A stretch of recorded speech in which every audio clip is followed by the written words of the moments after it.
नमस्कार दोस्तों, कैसे हैं आप सभी लोग। आशा करता हूँ अच्छे होंगे। मैं सुरेंद्र कुमार आपका स्वागत करता हूँ मेरे यूट्यूब चैनल एस के पैरामेडिकल क्लासेस में। चलिए दोस्तों, जैसा कि आप सभी को पता है कि हम विगत 3-4 महीने से free of cost DMLT, DRT, DOT, BSc nursing students के लिए क्लासेस प्रोवाइड करा रहे थे, जिसके अंदर अभी हमने 22 जुलाई से एक सब्जेक्ट को स्टार्ट किया था जिसका नाम था एनाटॉमी एंड फिजियोलॉजी, और जिसके अपन 2-3 लेक्चर्स भी डिस्कस कर चुके हैं। सो आपने यदि वो पहला लेक्चर जिसके अंदर हमने डिस्कस किया था इसका सिलेबस यदि आपने वो नहीं देखा है तो प्लीज़ उसे सबसे पहले देख लें। फर्स्ट जो टॉपिक था अपना, फर्स्ट जो लेक्चर था अपना वो था सिलेबस पर। सेकंड लेक्चर के अंदर हमने इंट्रो पढ़ा था सेल का, और थर्ड लेक्चर के अंदर अपन पढ़ चुके हैं सेल मेम्ब्रेन। बहुत ही इंपॉर्टेंट टॉपिक है पूरी सेल के अंदर, सेल मेम्ब्रेन। सो आपने यदि ये तीनों लेक्चर्स नहीं देखे हैं तो आपको इन तीनों ही लेक्चर्स का लिंक हमारे डिस्क्रिप्शन बॉक्स में दिया हुआ है, आप वहाँ से देख सकते हैं।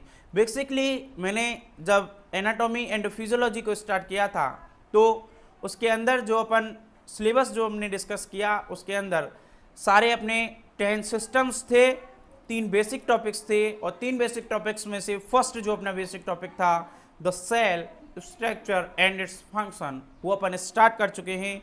यदि आपने वीडियोस नहीं देखे तो प्लीज़ उस वीडियो को ज़रूर देख लें ताकि आपको उससे समझ में आ सके कि सेल होता क्या है। फर्स्ट वीडियो अपने बनाया था सिलेबस पर, सेकेंड इंट्रोडक्शन ऑफ सेल पर, और थर्ड अपना बन गया है सेल मेम्ब्रेन पर। और आज अपन तीसरा कंपोनेंट सेल का, जो सेल को कंबाइन करते हैं, जैसा कि मैंने बताया था जो सेल का जो स्ट्रक्चर होता है वो किस किस चीज़ से मिलकर के बना हुआ होता है। तो फर्स्ट होती है इसके अंदर प्लाज्मा मेम्ब्रेन। प्लाज्मा मेम्ब्रेन को ही दोस्तों अपन कहते हैं सेल मेम्ब्रेन, ठीक है। और सेकंड इसके अंदर है अपना साइटोप्लाज्म, और थर्ड है इसके अंदर अपना न्यूक्लियस, ठीक है। ये 3 चीज़ों से मिलकर के सेल का क्या बनता है, स्ट्रक्चर बनता है। मैंने लास्ट वीडियो में आपको ये सारी चीज़ें अच्छे से क्लियर कराई हैं, आपको सूटेबल जो लैंग्वेज है वो भी आपके लिए लिखाई है। यदि आपको उन वीडियोस में कोई प्रॉब्लम हो तो प्लीज़ हमारे कमेंट बॉक्स में बता दें, या फिर हमारे व्हाट्सएप ग्रुप, फेसबुक ग्रुप और टेलीग्राम ग्रुप्स के लिंक डिस्क्रिप्शन में है, वहाँ से आप उन्हें ज्वाइन करें और हमें पर्सनली मैसेज करके भी आप हमें बता सकते हैं कि आपको क्या प्रॉब्लम है। चलिए दोस्तों, आज का वीडियो स्टार्ट करते हैं। वीडियो को स्टार्ट करने से पहले यदि आप हो चैनल पर नए तो प्लीज़ चैनल को सब्सक्राइब कर लेना, बेल आइकन को प्रेस कर लेना ताकि वीडियो का नोटिफिकेशन सबसे पहले आप तक पहुंच सके। चलिए आज का वीडियो स्टार्ट करते हैं। आज का जो अपना टॉपिक रहेगा वो रहेगा साइटोप्लाज्म। देखिए साइटोप्लाज्म क्या होता है। जिस प्रकार से आपने सेल मेम्ब्रेन को अच्छी तरीके से पढ़ा, समझ के पढ़ा होगा तो आपको ये समझ में अवश्य आएगा। देखिए मैं थोड़ा सा सबसे पहले एक स्ट्रक्चर बना देता हूँ जिसमें आपको समझ में आ जाएगा कि कौन सी चीज़ क्या है, ठीक है। ये क्या है, ये अपना साइटोप्लाज्म होता है। ये जो ब्लू कलर के जो डॉटेड्स हैं यहाँ क्या भरा हुआ होता है, साइटोप्लाज्म, ठीक है। और अपन इसको कहते हैं सेल मेम्ब्रेन, सेल मेम्ब्रेन, और इसको कहते हैं न्यूक्लियस, और इसे अपन कहते हैं साइटोप्लाज्म, ठीक है।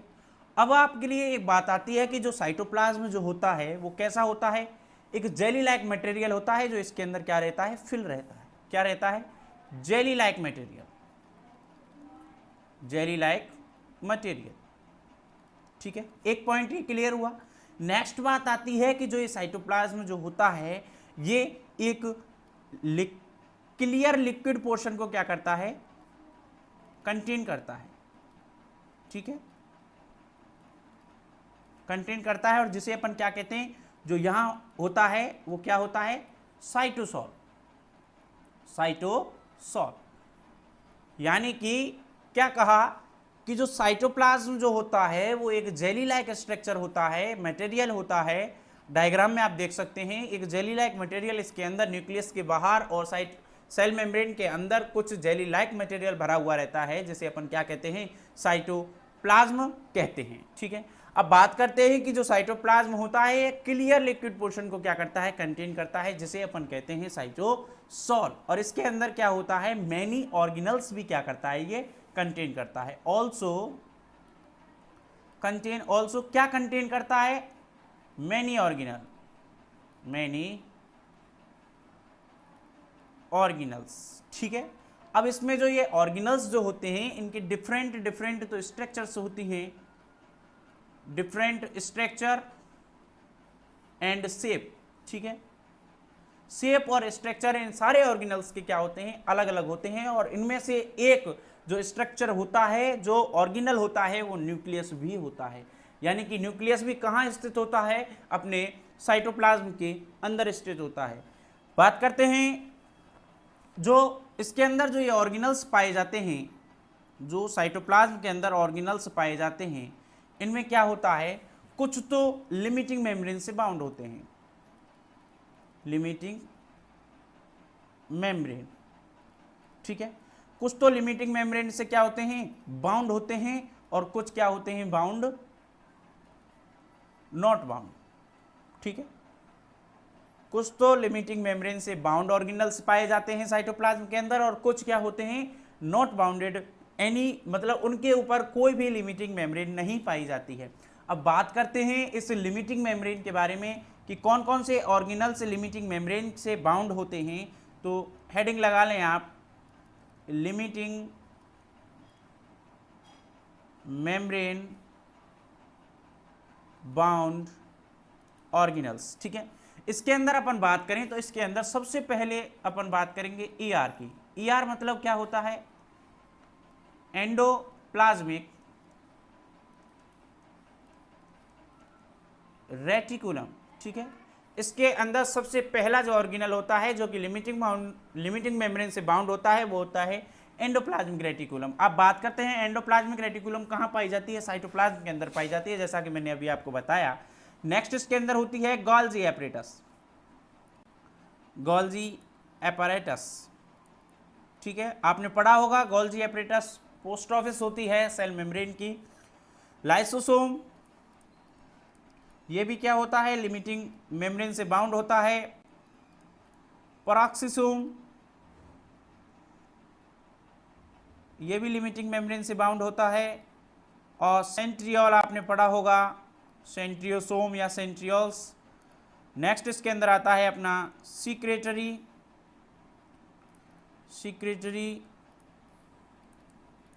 वेसिकल्स। नेक्स्ट इसके अंदर माइटोकॉन्ड्रिया, सबसे इंपॉर्टेंट टॉपिक है इसके अंदर माइटोकॉन्ड्रिया। और नेक्स्ट इसके अंदर आता है अपना न्यूक्लियस। ठीक है, सबसे ज़्यादा इंपॉर्टेंट टॉपिक रहेगा न्यूक्लियस, उससे ज़्यादा इंपॉर्टेंट, यानी कि इसके अंदर पूरी लिमिटिंग मेम्ब्रेन बाउंड्स के अंदर 3 टॉपिक सबसे ज़्यादा इंपॉर्टेंट रहेंगे। First is endoplasmic reticulum and Golgi apparatus, second is mitochondria and nucleus. ये सारे इंपॉर्टेंट टॉपिक रहेंगे। नेक्स्ट इसके अंदर अपन बात करें विदाउट बाउंड की, without limiting membrane bound organelles. इसके अंदर केवल 2 ऑर्गेनल्स आते हैं। First of all ribosome. सारे ऑर्गेनल्स को 1 बाय 1 ऐसे स्टडी किया जाएगा।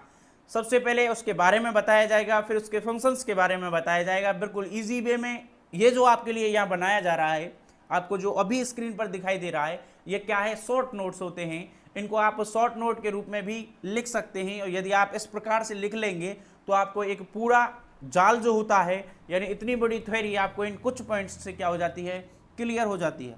इसके अंदर नेक्स्ट आता है साइटोस्केलेटन। साइटोस्केलेटन सभी को 1 बाय 1 अच्छे से पढ़ेंगे, एक एक को अच्छे से आपके लिए इस प्रकार से रिप्रेजेंट किया जाएगा कि ताकि आपके समझ में आ सके। मैं आशा करता हूं आपको अच्छे से समझ में आए होंगे हमारे लास्ट लेक्चर, और यदि फिर भी कोई भी प्रॉब्लम हो तो प्लीज़ कमेंट बॉक्स में बता देना ताकि आपकी प्रॉब्लम का समाधान किया जा सके। चलिए आप इसकी लैंग्वेज लिख लें, जो मैंने भी आपको लिखाया फटाफट से ये राइट करें। उसके बाद में देखते हैं अपन अपनी फर्स्ट जो ऑर्गेनल है एंडोप्लाज्मिक रेटिकुलम के बारे में। चलिए सबसे पहले अपन बात करते हैं क्या होती है एंडोप्लाज्मिक रेटिकुलम। देखिए जो एंडोप्लाज्मिक रेटिकुलम जो होती है वो क्या करती है, 2 पार्ट्स में बटी हुई होती है, जिसमें से फर्स्ट पार्ट होता है इसका ER, RER, और सेकंड होता है इसके अंदर SER। अब बात करते हैं व्हाट इज ER। ये क्या होता है, rough endoplasmic reticulum, rough endoplasmic reticulum. ठीक है, नेक्स्ट इसके अंदर होता है smooth endoplasmic reticulum,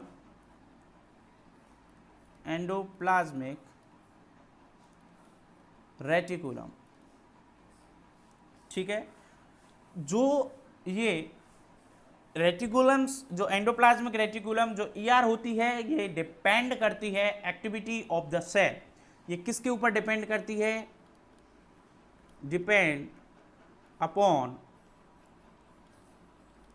activities of the cell. ठीक है, देखिए जो रफ एंडोप्लाज्मिक रेटिकुलम है और स्मूथ एंडोप्लाज्मिक रेटिकुलम है, इसका रफ होने का रीजन होता है क्योंकि इसकी आउटर सरफेस पर राइबोसोम्स पाए जाते हैं और इसकी आउटर सरफेस पर कोई राइबोसोम नहीं पाए जाते हैं। जो राइबोसोम्स होते हैं वो ग्रेनुल्स राइबोसोम पाए जाते हैं, तो इसे अपन ग्रेन्युलर एंडोप्लाज्मिक रेटिकुलम भी कहते हैं और इसे अपन एग्रेन्युलर एंडोप्लाज्मिक रेटिकुलम भी कहते हैं। ये आप लिखें फटाफट से, उसके बाद इसकी नेक्स्ट देखते हैं। फर्स्ट इसके अंदर क्या होगा? Rough endoplasmic reticulum. चलिए इसके अंदर अपन फर्स्ट बात करते हैं अपनी रफ एंडोप्लाज्मिक रेटिकुलम के बारे में। देखिए जो रफ एंडोप्लाज्मिक रेटिकुलम जो होती है वो क्या है? इसका जो स्ट्रक्चर होता है वो कैसा होता है? ये बम्पी होती है, बम्पी, रफ एंड बम्पी। ठीक है, एंड बीड लाइक स्ट्रक्चर। इसका जो स्ट्रक्चर होता है वो rough and bumpy and weed like structure इसका होता है। ठीक है, और इसका जो शेप होती है वो कैसी होती है? ट्यूबुलर शेप में पाई जाती है ये ट्यूबुलर स्ट्रक्चर। ठीक है, नेक्स्ट इसके अंदर बात आती है कि जो रफ एंडोप्लाज्मिक रेटिकुलम है, इसकी जो सरफेस होती है, सरफेस, इसकी सरफेस से क्या अटैच होते हैं? Granular ribosome. ठीक है, ग्रेन्युलर राइबोसोम इसकी सरफेस से क्या होते हैं? अटैच होते हैं और इन्हीं की वजह से इन्हें क्या कहते हैं? Rough endoplasmic reticulum, rough ER या फिर ग्रेन्युलर ईआर, ये रीजन होता है इसके रफ होने का। ठीक है, नेक्स्ट बात करते हैं इसके फंक्शंस की कि इसके फंक्शन क्या क्या होते हैं। फंक्शन ऑफ ईआर, इसका जो सबसे बड़ा मेन रोल या फिर अपन मेजर फंक्शन की बात करें तो प्रोटीन सिंथेसिस, प्रोटीन सिंथेसिस इसका क्या होता है? मेजर फंक्शन होता है। अब देखिए नेक्स्ट इसके अंदर जो बात आती है वो है इसके अमीनो एसिड्स के बारे में। जो राइबोसोम जो होता है, इसके अंदर जो ग्रेन्युलर राइबोसोम पाए जाते हैं, राइबोसोम्स जो इसकी सरफेस पर ग्रेन्युलर राइबोसोम पाए जाते हैं, उनका जो रोल होता है वे क्या होता है? ये अरेंज करते हैं किसको? अमीनो एसिड्स को। अमीनो एसिड्स को क्या अरेंज करते हैं? राइबोसोम्स अरेंज करते हैं।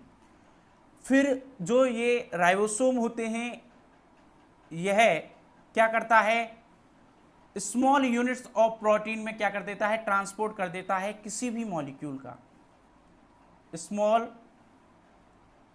Units of protein, small unit of proteins में क्या कर देता है? किसी भी पार्ट का ट्रांसफर कर देता है। Ribosome arrange the amino acids into small unit of protein and transport them into the rough endoplasmic reticulum. यानी जिस अमीनो एसिड्स को ये क्या करता है? स्मॉल यूनिट ऑफ प्रोटीन्स में क्या कर देता है?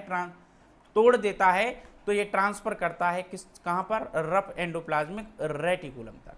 ठीक है, उसके बाद में बात आती है here the carbohydrates are the added to protein units. अब यहाँ पे क्या होता है? जो प्रोटीन यूनिट्स जो बनी हुई हैं या ऐड हो जाते हैं कार्बोहाइड्रेट। ठीक है, बात समझने की कोशिश कीजिए। जो अमीनो एसिड्स जो कि राइबोसोम पर अटैच होते हैं, ये अरेंज करता है। इन अमीनो एसिड्स को क्या कर देता है? स्मॉल यूनिट ऑफ प्रोटीन्स में क्या कर देता है? तोड़ देता है, और इन्हें तोड़ने के बाद में रफ एंडोप्लाज्मिक रेटिकुलम तक क्या करता है? इनका ट्रांसपोर्ट करता है। और यहाँ पर क्या होता है? प्रोटीन मॉलिक्यूल के साथ में कार्बोहाइड्रेट ऐड हो जाते हैं यूनिट्स में, और ये क्या बनाता है? ग्लाइकोसिलेट प्रोटीन, और इसे ही अपन क्या कहते हैं, ग्लाइकोप्रोटीन्स। ठीक है, देखिए दोबारा समझें कि जो राइबोसोम जो होता है ये अरेंज करता है अमीनो एसिड्स को, और ये क्या कार्य करते हैं, जो पार्टिकल्स जो मॉलिक्यूल हैं उनको क्या किस में डिवाइड कर देते हैं, यूनिट्स में बना देते हैं, किसके, प्रोटीन यूनिट्स में, स्मॉल यूनिट ऑफ प्रोटीन में इन्हें तोड़ देते हैं। उसके बाद में जो ये प्रोटीन मॉलिक्यूल्स हैं इनको रफ एंडोप्लाज्मिक रेटिकुलम तक ट्रांसपोर्ट करने का काम करते हैं, और यहाँ प्रोटीन मॉलिक्यूल से कार्बोहाइड्रेट जुड़ जाते हैं एक यूनिट के रूप में और बनाते हैं ग्लाइकोप्रोटीन। क्या बनाते हैं, ग्लाइकोप्रोटीन का निर्माण करते हैं। और ये जो ग्लाइकोप्रोटीन्स हैं ये अरेंज होते हैं विच आर, जो क्या, glycoproteins which are arrange in form of reticular vesicles, transport vesicles. जो ये ग्लाइकोप्रोटीन्स होती हैं ये ट्रांसपोर्ट करने के लिए एक वेसिकल का निर्माण करती हैं जिन्हें अपन ट्रांसपोर्टेड वेसिकल्स कहते हैं। ठीक है, यानी कि जो प्रोटीन मॉलिक्यूल और कार्बोहाइड्रेट के मॉलिक्यूल से रफ एंडोप्लाज्मिक रेटिकुलम तक आता है तो वो एक ग्लाइकोप्रोटीन का निर्माण करता है। जब ग्लाइकोप्रोटीन बन जाता है तो यह ट्रांसपोर्ट वेसिकल्स का निर्माण करता है। जो ट्रांसपोर्ट वेसिकल्स जो बनती हैं वो मेनली किसके लिए काम करती हैं, ये यहाँ से किसी भी सब्सटेंस को कहाँ तक पहुँचाती हैं, गोल्जी एपरेटस तक, गोल्जी एपरेटस। ठीक है, गोल्जी एपरेटस तक पहुंचाने का कार्य करती हैं कौन, ट्रांसपोर्ट वेसिकल्स। और ये ट्रांसपोर्ट वेसिकल होती हैं वो क्या करती हैं, ग्लाइकोप्रोटीन जो होते हैं वो अरेंज करते हैं एक रेटिकुलर वेसिकल्स को जिन्हें अपन ट्रांसपोर्ट वेसिकल्स भी कहते हैं। आशा करता हूं अच्छे से समझ में आया होगा, नहीं आया है तो प्लीज़ हमारे कमेंट बॉक्स में बताएं, या फिर फेसबुक, टेलीग्राम और व्हाट्सएप ग्रुप पर भी आप हमें ज्वाइन करके आपकी प्रॉब्लम्स बता सकते हैं। आपको यहाँ इसके नोट्स हैं, अच्छे से अब समझ में आ जाएगा आपको, यहाँ आपको इसकी प्रॉपर सूटेबल लैंग्वेज है। फटाफट से आप ये लिखें, उसके बाद देखते हैं अपन स्मूथ एंडोप्लाज्मिक रेटिकुलम। चलिए अब बात करते हैं अपन स्मूथ एंडोप्लाज्मिक रेटिकुलम के बारे में। जैसा कि मैंने आपको बताया इसे एग्रेन्युलर एंडोप्लाज्मिक रेटिकुलम भी कहते हैं। क्यों कहते हैं, क्योंकि इस पर राइबोसोम जो होते हैं वो क्या होते हैं, एब्सेंट होते हैं। ठीक है, नेक्स्ट बात करते हैं जो ये कंटेन नहीं करती है राइबोसोम्स को, ये बात हो गई। इसके बाद में ये जो राइबोसोम कंटेन नहीं करती है इसका रीज़न है क्योंकि जब ये राइबोसोम कंटेन नहीं करती है इसीलिए ये कैसी दिखाई देती है, अपीयर होती है स्मूथ, इसीलिए इसे कहते हैं अपन स्मूथ एंडोप्लाज्मिक रेटिकुलम या फिर एग्रेन्युलर एंडोप्लाज्मिक रेटिकुलम। और इसका जो ये बनी हुई होती है, इसकी जो स्ट्रक्चर होती है वो किससे बनी हुई होती है, इंटरकनेक्टेड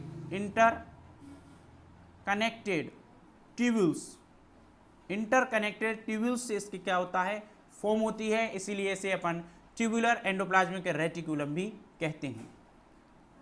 ठीक है, ट्यूबुलर एंडोप्लाज्मिक रेटिकुलम भी इसे कहते हैं। नेक्स्ट इसकी बात करते हैं अपन फंक्शंस की। फंक्शन, इसका जो मेन फंक्शन होता है नॉन प्रोटीन मॉलिक्यूल्स का क्या करती है, सिंथेसिस करती है। अब नॉन प्रोटीन मॉलिक्यूल्स जैसे कि लिपिड हो गया, जैसे कि कोलेस्ट्रॉल हो गया, जैसे कि स्टेरॉयड हो गया, इनका क्या करती है, ये सिंथेसिस करती है। और जो एंडोप्लाज्मिक स्मूथ एंडोप्लाज्मिक रेटिकुलम होती है इसके पास में क्या होते हैं, एंजाइम्स पाए जाते हैं। एंजाइम होते हैं इसकी सरफेस पर, तो ये एंजाइम इसकी सरफेस पर पाने का रीजन क्या होता है, फिर इसकी भूमिका क्या होती है स्मूथ एंडोप्लाज्मिक रेटिकुलम की। तो इसका जो मेजर जो फंक्शन होता है वो यही होता है कि ये इन्वॉल्व होती है किसमें, मेटाबॉलिज्म प्रोसेस।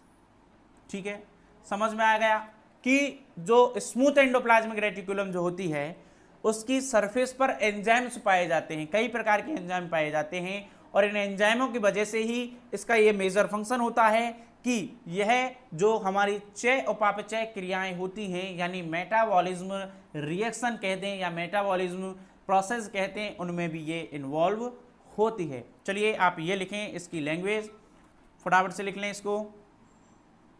आशा करता हूं आपको साइटोप्लाज्म के बारे में पढ़ा, एंडोप्लाज्मिक रेटिकुलम के बारे में पढ़ा, दोनों ही अच्छे से समझ में आए होंगे। नहीं आए तो प्लीज़ कमेंट बॉक्स में बता देना ताकि आपकी प्रॉब्लम का समाधान किया जा सके। ये था आज के लिए, और नेक्स्ट बात करेंगे अपन गोल्जी एपरेटस की, वो अपनी नेक्स्ट क्लास में होगा। चलिए दोस्तों, thank you so much watching for my videos.